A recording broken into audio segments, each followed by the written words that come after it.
to talk to you guys again. I am back and we are going to go over our packet for this week. I'm going to do things a little bit differently because I didn't like the length of the last video. So I'm going to leave a lot of the going over to you guys. So I've made another key and that's going to be put in Google Classroom just like last week. And that's where you can get most of the exact answers for this week's reading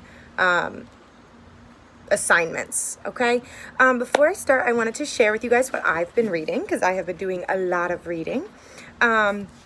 So I've been waking up and doing what I need to do for work and then moving right along to reading, walking, hanging out with Bronca, just trying to do things to keep my mind occupied.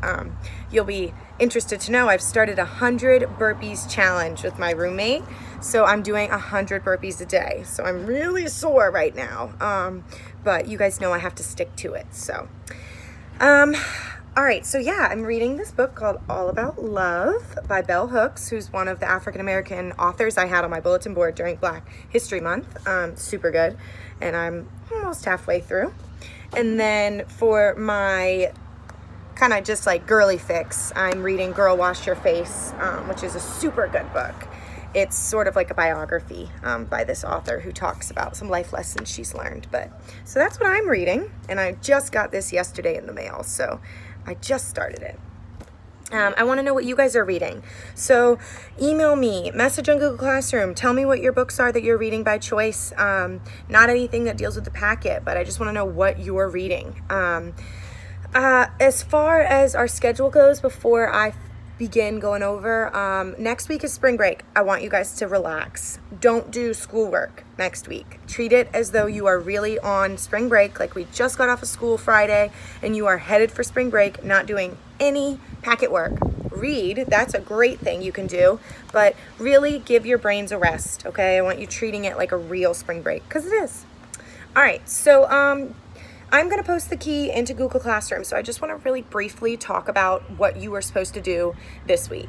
So for day one, you were supposed to read Sunrise, Sunset or Not in your packet, and the nice thing about this week was everything you needed is in that one packet, so you don't have to go anywhere on Journeys links or anything. It's all in there. So you should have read Sunrise, Sunset or Not, and then afterwards you had to create a heading for each paragraph. So I have gone on my key and I have made headings for each of the paragraphs that I did. So paragraph 1, I did the sun's purpose because it's talking about the sun's purpose. What does the sun do? Paragraph 2, I said when the sun comes up and goes down because it's talking about sunrise and sunset. Paragraph 3, 24 hours. It's talking about how long it takes Earth to make its full turn, which is 24 hours. Paragraph 4, midnight sun. Paragraph 5, polar night. Paragraph 6, adaptations to darkness. And paragraph 7, adaptations to light. I have included your main idea and details graphic organizer.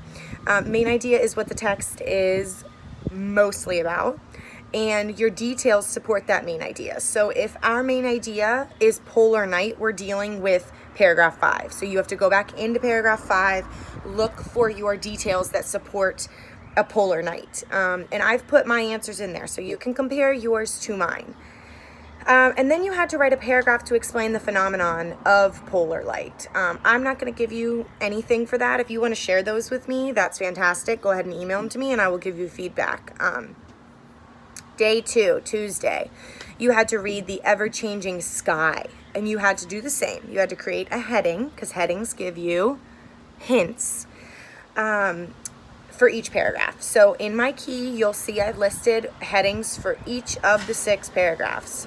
I've also copied and pasted a graph of the moon phases. So you should have drawn out your moon phases based off of that article.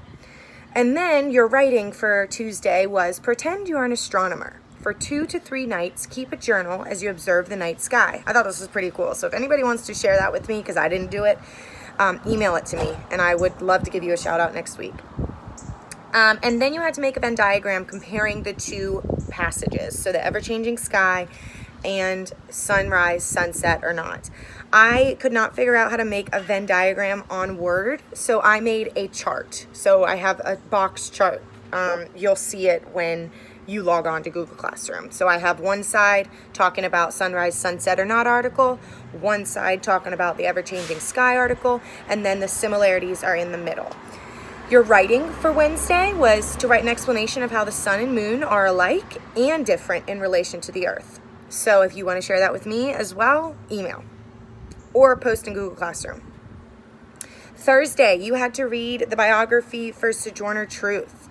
You had to, after each paragraph, circle the 2 most important words. I loved this. Why did I love this? Because this is exactly like our 2-word technique.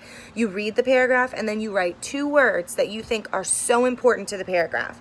So I have made a chart. I've written out the sections. I didn't do it by paragraph. I did it by section. If you're looking at the Sojourner Truth passage, you have 1, 2, 3, 4, 5, 6, 7, 8 sections. You have where did Sojourner Truth grow up, life as a slave, marriage and children, escape, saving her son, abolitionist, and ain't I a woman, and legacy. So I took 2 words from each of those sections and I found them relating to what is most important in that section, just like our 2 words. So you guys should have been like, oh, easy peasy lemon squeezy. That is on my Google Doc as well.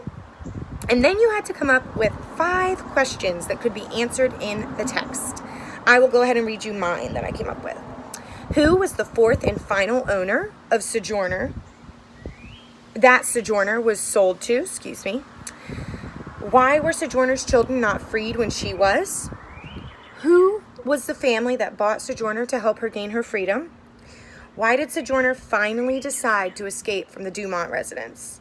And what other rights did Sojourner fight for besides the end of slavery? Okay, so those are my questions. And then for your writing, you had to, based on the key life events in the text, create a timeline, okay? Send me your timelines. I'd be so interested to see those. And for Friday, you had to, again, loved this one, take and write 1-sentence summary for each section. So a lot of you are probably already thinking this. All I did for that was use my 2 words that I came up with on Thursday per section and put them in a summarizing sentence. This is how we checked ourselves when we were in school. We would come up with two words that were most important in the paragraph and then ask ourselves, can we include those in a summary of the paragraph? Are they that important? So I took my 2 words and I put them into a summary for each of the sections, and I've made a little chart for you guys to go off of. And then for your writing, you had to identify at least 2 points the author was trying to make in the text. What evidence did the author use to support his claim or idea? And you had to write a paragraph to support your answer. So I'm going to post this in Google Classroom. It's got all the basic answers. There are a few in there that you are going to have to kind of check yourself on, because I didn't want to type up every single paragraph answer for you. But I do have your answer key that's going in. Here is what I'm going to do this week. If you send me any of the writings that you had to do for any of the days, I will happily read it, respond, and give you feedback. And I will also give you a shout out on the next week's video. Here's a little trivia though before I leave you. I know that was a lot of information. Email me if you need anything, please. And if you just want to communicate, just want to talk, email me. You can email me from your school email, and we can chat. I would love to hear from any of you. We are only told to contact each week our homeroom kids, our homeroom parents, okay? So if you are in Miss Murphy's homeroom or you are in Mr. Matthews' homeroom and you haven't personally heard from me and you want to, email me and I will gladly email you back. But I'm only contacting my homeroom parents. Mr. Matthews is only contacting his homeroom parents, and Miss Murphy is only contacting her homeroom parents to make it a little bit easier on all of us. Does not mean we cannot talk to any of you. So feel free to email any of us if you want to talk to us and you're not in our homeroom, okay? All right, here's my trivia. If you can answer this question and post it on the video link below, I will give you a shout out in next week's video. I want to know, what is the genre? What is the genre for the passage, The Ever-Changing Sky? What is the genre of the passage, The Ever-Changing Sky? You can't say just fiction or nonfiction. I want to know which kind of fiction or which kind of nonfiction. All right, guys, I will be thinking about you every day. Reach out if you need anything. Do not do any work next week. Relax. And I will be back to say hello to you the week after spring break. I miss you guys so much. All right, take care.